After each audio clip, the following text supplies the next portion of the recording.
Today is the day that we're going to feed the plants, and many people have been asking me, what do you use? And they're always curious.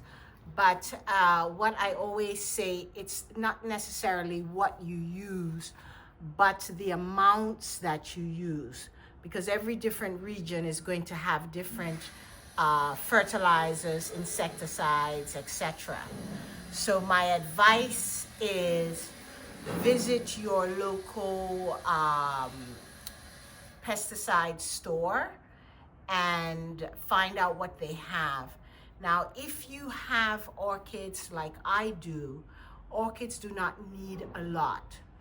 And in the dry season, like it is now in Ghana, you just need a small amount of product.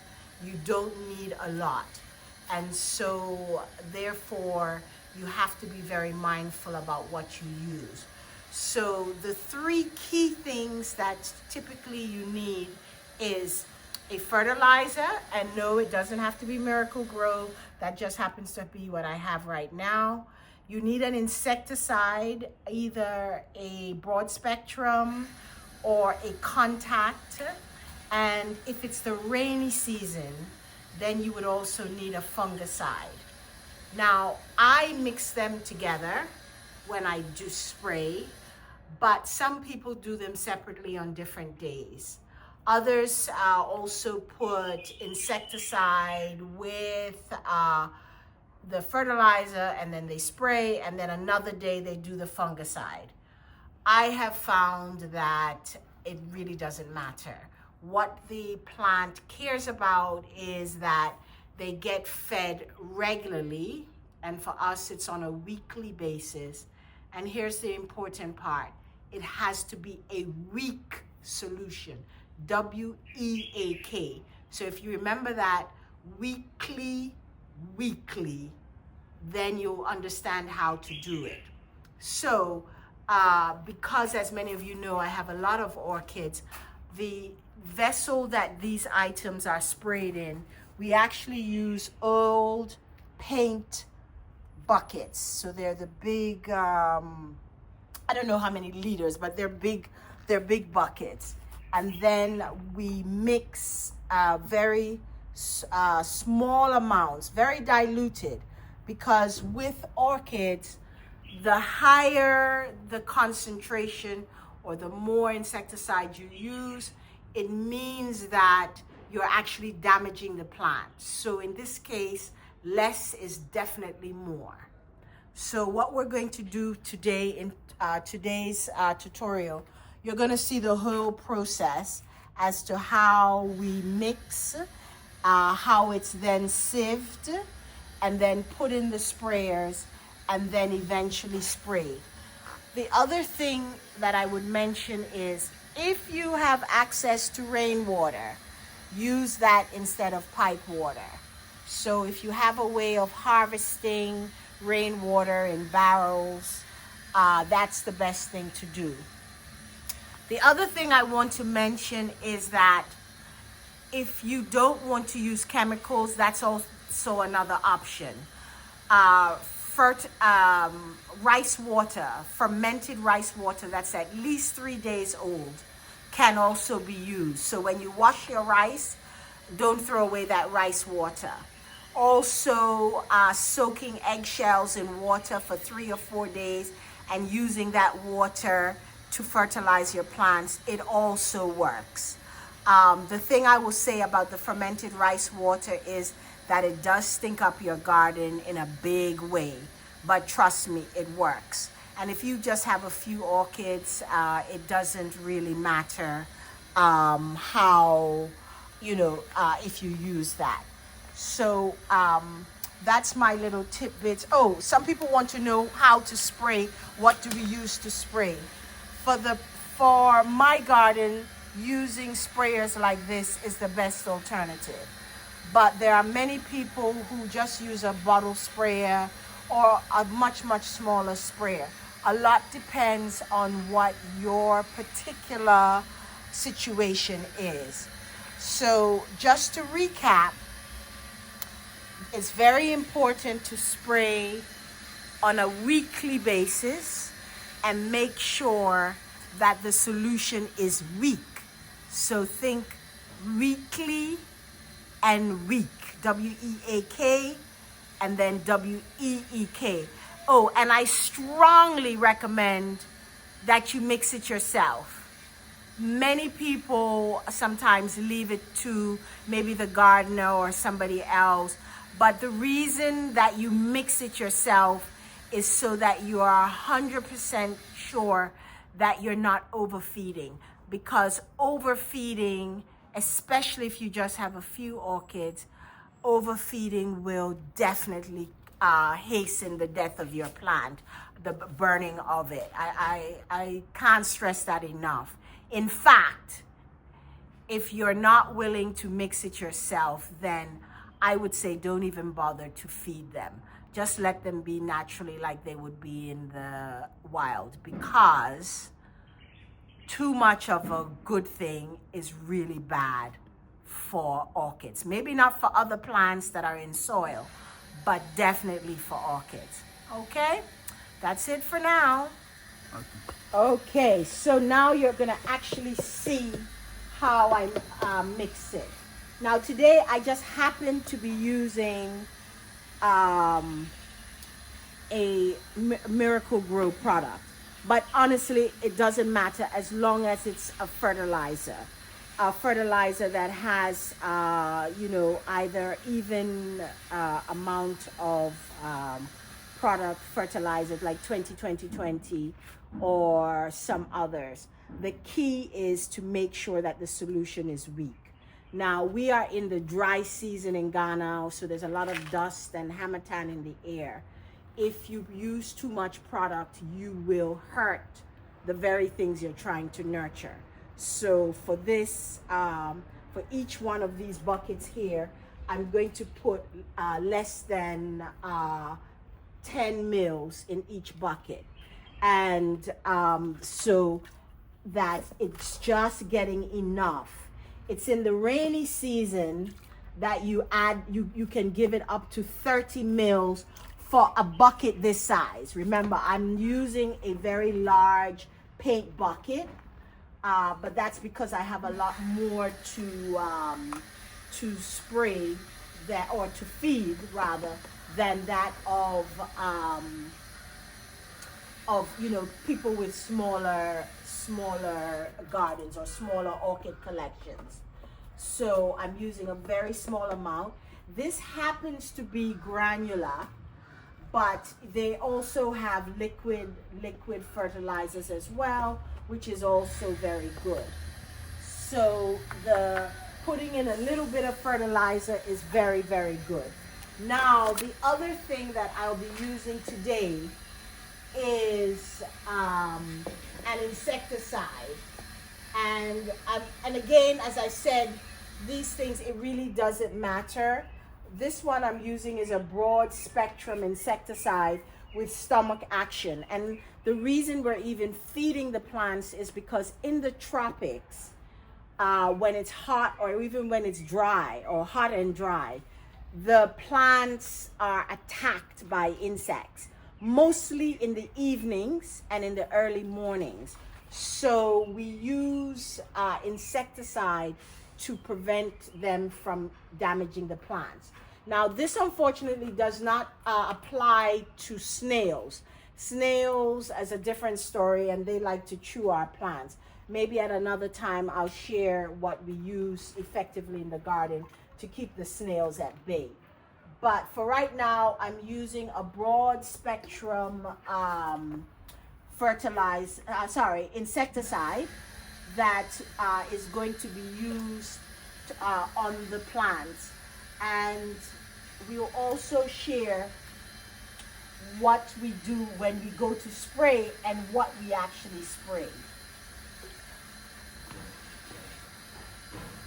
The other thing that I must mention is, if you have a large collection, or even if you just have a small collection, you don't use the same product every week, because the plants get used to it and the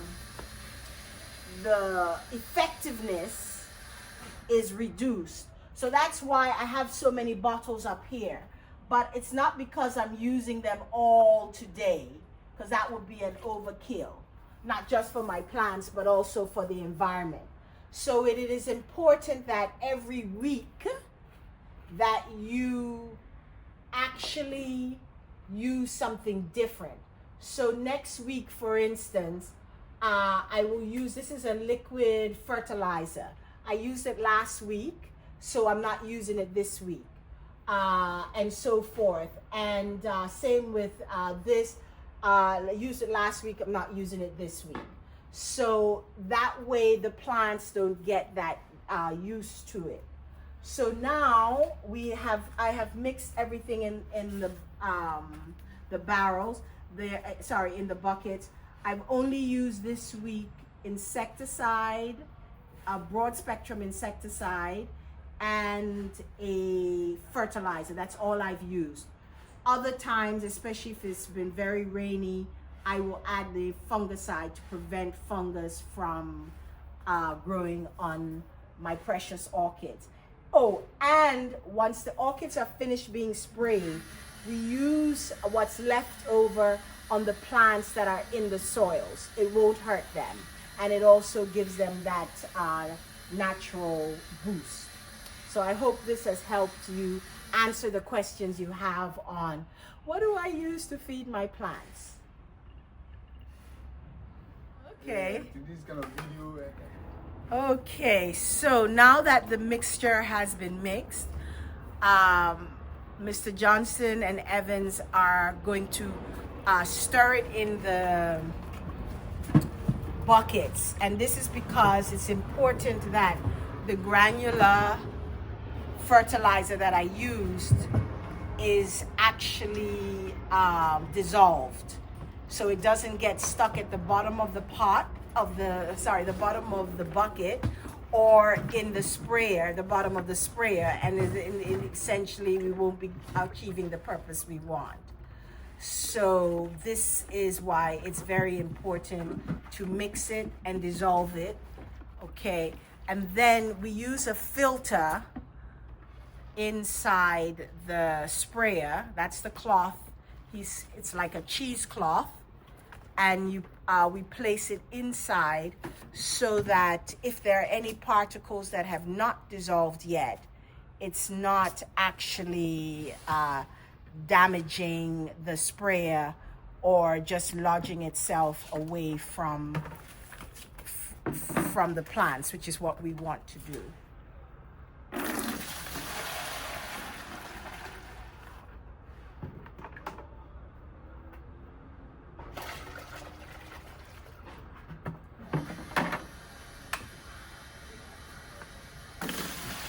Another tip I can add, which I sometimes do, if you add dishwashing detergent to the mixture, just a few drops, that actually helps the combination stay on the plant longer. Ordinary dishwashing detergent, I could have added that, but I didn't have any in my trusty little box this morning where I keep all the medicines. So that's another tip. And I also know, depending on which part of the world you live in, things like neem oil is something that I use sometimes to be able to, that's a natural deterrent from insects. They don't like anything to do with neem, and so sometimes I use that. But with the neem, you have to mix it with the dishwashing liquid first, because if not, it will separate and you won't get the effectiveness. But that may be for a video for another day. So now the sprayer is full, and it's going to be put on, and we'll follow them around the garden today so that you'll get to see exactly how it's applied and why we apply it a certain way.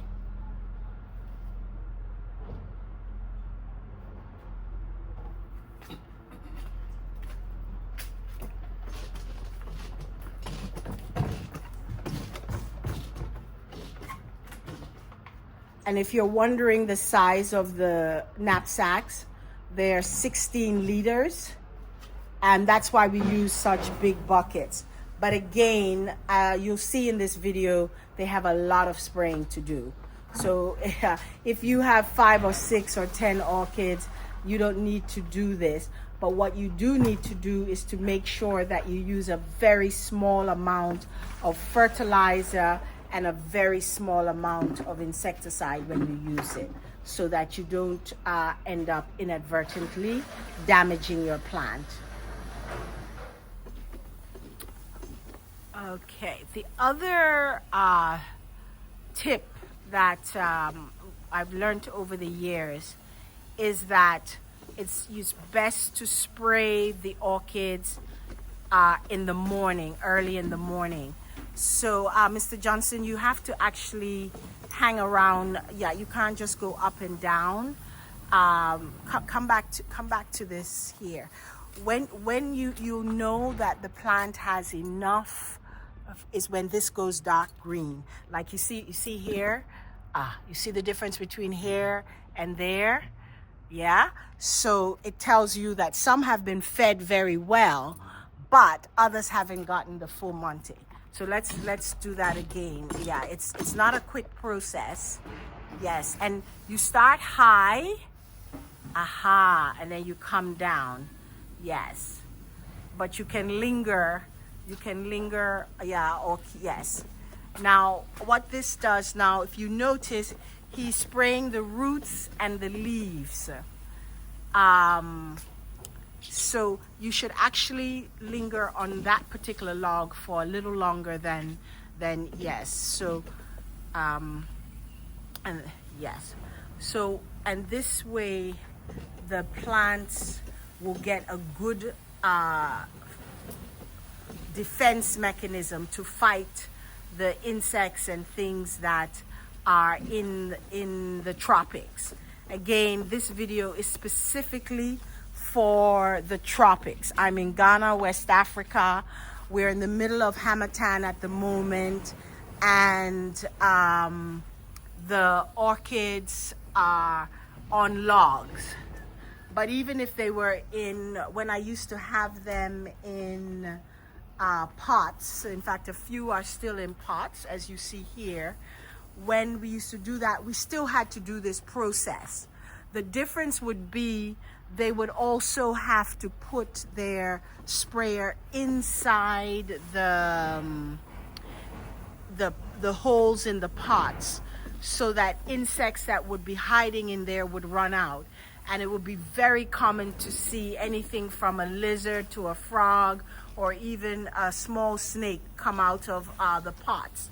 And that's why putting the nozzle, if you're using the clay pots with holes, it's very important that when you're feeding, that you feed inside the pots, because that's where the insects will lie in the day, and then at night they will come out and start munching your orchids, and you don't want that. So you spray. Now we try to avoid the flowers, but it's not an end of a game if the flowers get a bit wet. But what's key is the roots, because that's where the nutrients come, and that the plants and the leaves, they get a thorough wetting. That's very key. So if you look closely, you can see how when he's spraying, it's getting very dark. That's when you know. If you're spraying and you leave and the roots are still white, then you haven't been effective. You've sprayed, but you're not going to get the results that you need. And in the tropics, it's very important that you give the orchids a defense against the many, many insects that come out at night to eat on them. Okay, so we'll just quietly follow them as they do their spraying.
We're moving to another side of the garden where Evans has started spraying.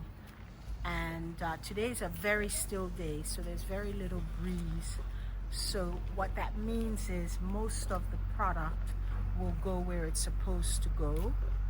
And they've been trained to start at the top of the logs so that what drops down also feeds the orchids. Now, the thing about the orchids is once they've taken in as much as they can take, all the watering after that it's not going to be effective because there's no more for it to take in. So but making sure to get between the leaves and the roots, making sure that you don't leave until the roots are dark green, like right here. See how dark green that root is in comparison, say, to that root which hasn't received anything yet. So there's very visual signs as to what has happened. And many people have asked me about the moss. And the moss is sprayed at the same time, whether they water or don't water. So they get, and hence the moss grows very fast, very, very fast. Now, some of you still have your orchids in pots. And like I said, all mine used to be in pots. And here is an example. I still have some under this orchid hut.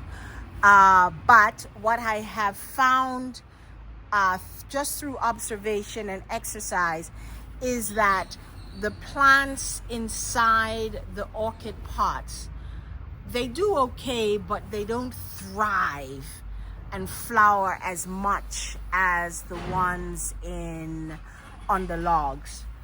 But by all means, they will still be okay. So there you have the reasoning. So all of these logs will be sprayed today. If they weren't being sprayed today, they would actually be watered. And again, we water once a day and almost every day.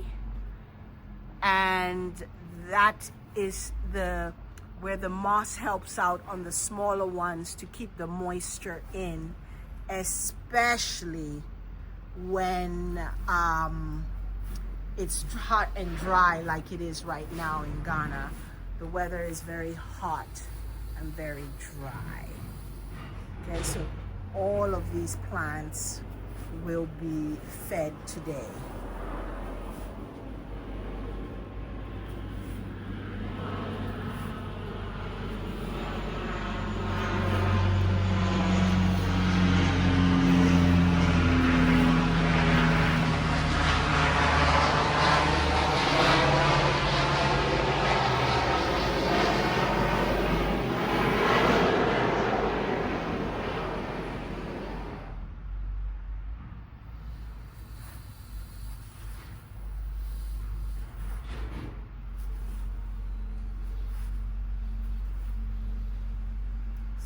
These orchids that we're growing on the tree up there, they are going to be fed because when they flower, they're beautiful and they're fragrant. So every orchid in the compound will be fed today. And any other plants that are close to it will also get the benefit of it. So as you can see, I don't just have orchids, but they are by far the most prominent plants that I do have, and as a result, in taking care of them the way I have been taught to take care of them, the other plants also flourish.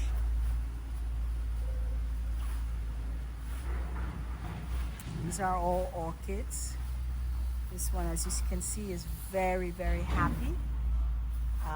The riot of color. Then we also have quite a number of blooms up here. They'll all be sprayed today. And then next week we do it all over again.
So once they finish the spraying of the knapsack, they actually go back and the process starts all over again.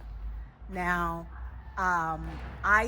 there was a time when I used to do this by myself, so I'm very aware of the time it takes and how one has to be really, really focused and dedicated to get everything done the way it should be done. But as time has gone on, I've gotten capable hands and I've trained them on what is required. And that is the reason I get such beautiful, happy blooms all year round. And now, as the dry season is here, a lot of my plants are getting ready to flower.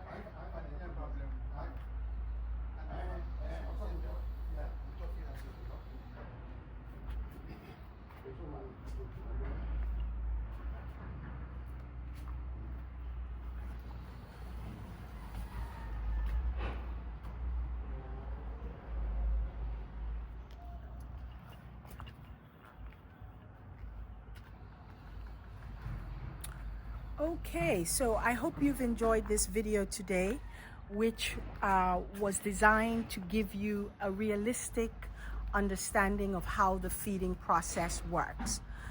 If I can just leave you with a couple of tips. The first is your orchids should be sprayed on a weekly basis. That's WEEK. And that the second thing, the amount that should be sprayed is a week, WEAK, a week solution. And a lot depends on the amount of orchids you have, the amount you should use.